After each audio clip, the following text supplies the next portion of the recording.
طبعا ئێمە پێنج هێزی سەرەکی لە پەرلەمانی کوردستان لەگەڵ هەموار یاسای هەڵبژاردننی کە پێک دێ لە فراکسیۆنی یەکێتی فراکسیۆنی گۆڕان فراکسیۆنی یەکگرتووی ئیسلامی کۆمەڵی دادگەرینەوەی نوێ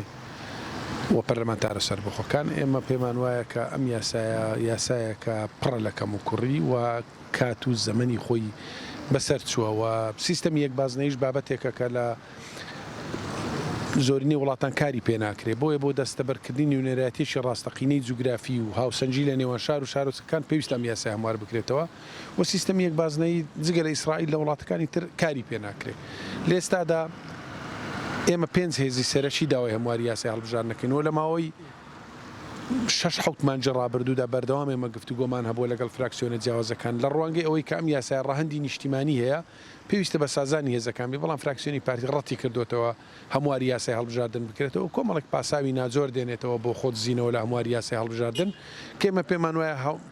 هەمواری یاسای هەڵبژاردن بۆیتە زەروریەتێک کە ئەبێ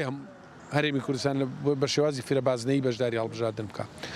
لە ئێستادا ئێمە سوورین لەسەرەوەی ئەم یاسای ڕەهەندی نیشتیمانی هەیە و لە ئیتفاقی سیاسی پێشووتری نێوان یەکێتی و پارتی گۆڕان و پارتی و ئیتفاقی فراکسیۆنەکان هاتووە کە ئەبێ بە سازان ئەم یاسای تێپەڕێندرێ بۆ ئێمە ئەم هەموارەمان پێشکەش کردووە لەگەڵ 5 فراکسیۆنی پەرلەمانی چاوەڕوانەکەین پارتیش بێتە ژێربار و هەمواری یاساکە بکەین و بۆی هەڵبژاردن لە کات خۆیدا بکرێت. سوودی سیستەمی فرەبازنەی ئەوەیە شارێک حەقی شارێکتر ناخوا ناوچەیەک حەقی ناوچەیەک ناخوا ئەندامی پەرلەمان نوێنەراتی ناوچەیەکی جوگرافی دیاریکراوەکە بەرچاوی ڕوونترەبی هاوڵاتیە دوانی چی هەڵبژێری ئەتوانم بڵێم زۆرێک ئاشکردنەوەی هاوڵاتیە لەگەڵ هەڵبژاردن و زۆرێک عەدالەت لە ناوچەکان دروستەکە وێ ڕێەوەی بابەتی پێکاتەکان بەڕاستی کورسی پێکاتەکان لە ساڵانی ڕابردوشدا مامەڵەی تەندروستی لەگەڵ نەکراوە پارتی وەکو کادری خۆی مامەڵی لەگەڵ کردوونەوە بە ئیستیغلالی ئەم کورسیانە کراوە لە ململانێ سیاسیەکان بەکارهێنراون بۆی ئەمانوێ پێکاتە خۆی نوێنەرایەتی خۆی بکات لە ئێستادا پێکاتە خۆی نوێنەرایەتی خۆی ناکە 11 کورسی پەرلەمانی نوێنەرایەتی پارتی دیموکراتی کوردستانەکەن ئەمانوێ پێکاتەکان تۆماری دەنگدرانی تایبەت خوانەبی خۆیان نوێنەرایەتی خۆیان بکەن. ئەم پرسە پرسێکی نیشتیمانیە بە هیچ شێوەیەک بە شێوازی هەڕەشە ئەم پرسە چارەسەر ناکرێت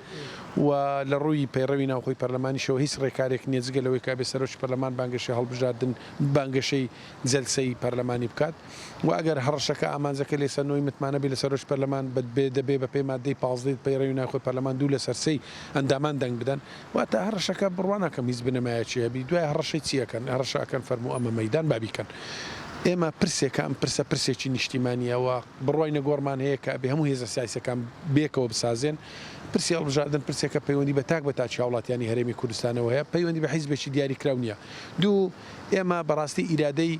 سەپاندنی ئیرادەی حیزبێکی دیاریکرا و ڕەفزەکەینەوە ئەزمموی ڕابردوش پێی ئەو ڕاستی پێوتوین هەموو ئەو بڕیارە سیاسی و ئیداریانەی یانە ئابوووریانەی کە بە تاکلایەنە لاەن حیزبێکی دیاریکرا درابن سەرنجام بووی تەمای نەهامەتی و ماڵوێرانی بۆ میلەتەکەمان و هاوڵاتی باجیدا نامانوێت ئەزمموی تاڵی ئابووری سربەخۆ کۆمەڵێک بڕیاری سیاسی تر دووبارە ببنەوە لە هەرێمی کوردستان ئەمانوێت ئەم پرسێکی نیشتیمانیە بە سازانی هەموو هێزەکان بێ پێمان خۆشە پارتیش بێتە ژێربارەی من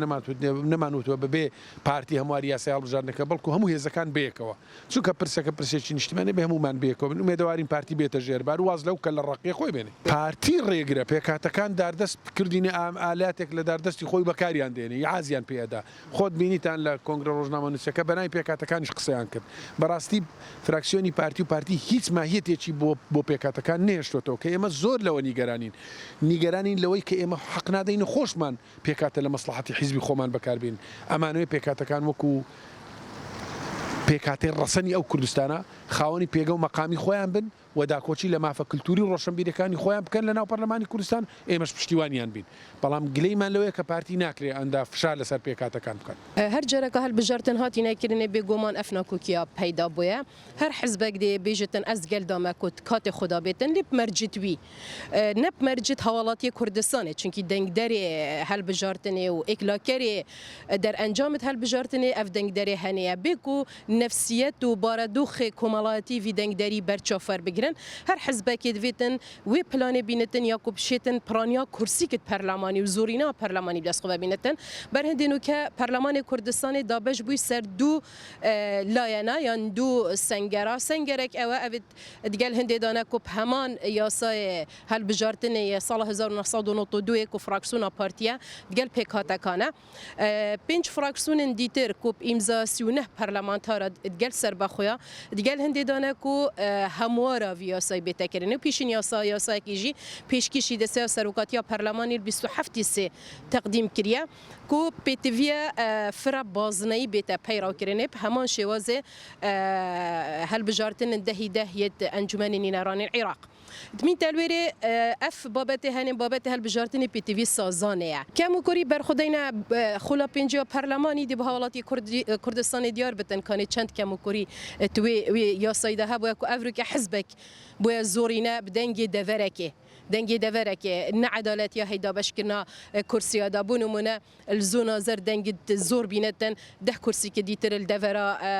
اداره اکتیاب دست خواه بینتن هیچ بید یک تداینه هندک بازنا نینرت وانه گلت کم بوینه بر هندی امد گل هندی داینه ببته 4 بازنا سر اساس پارزگه هن هرما کردستان هر اکی جی نینرت خواه بن ده حوالاتی کردستانی جیب شیتن لی پرسیند گل نینر خو بکتن دوام مثلا پیکاتا کان نبتن الدهو که هولری هنه بلکو پیکاتکان سرانسری هرما کردستان هنه هکرم بر خداینه پتریا کرسی که پیکاتکان الوان دو پارزگه هاتن دیف او پیشنیازا یاسامه پیشکیشگیری کرسی پیکاتکان وک خونه چو گوران کاری بسر دانه لیبتنی دابج بین سر 4 بازنه بو پارتی اوه ببنه زورینه کرسی خوش 45 برف 5 ببته زورینه کا مریحت پارلمانی دا بریارا و پروژا و فکرنو گرتنا پارلمانی دسوی دابتن اوه يعني اكرم بيجي نينراتيا رستقينا حوالات كردستان اك بازناي دانا تكرنه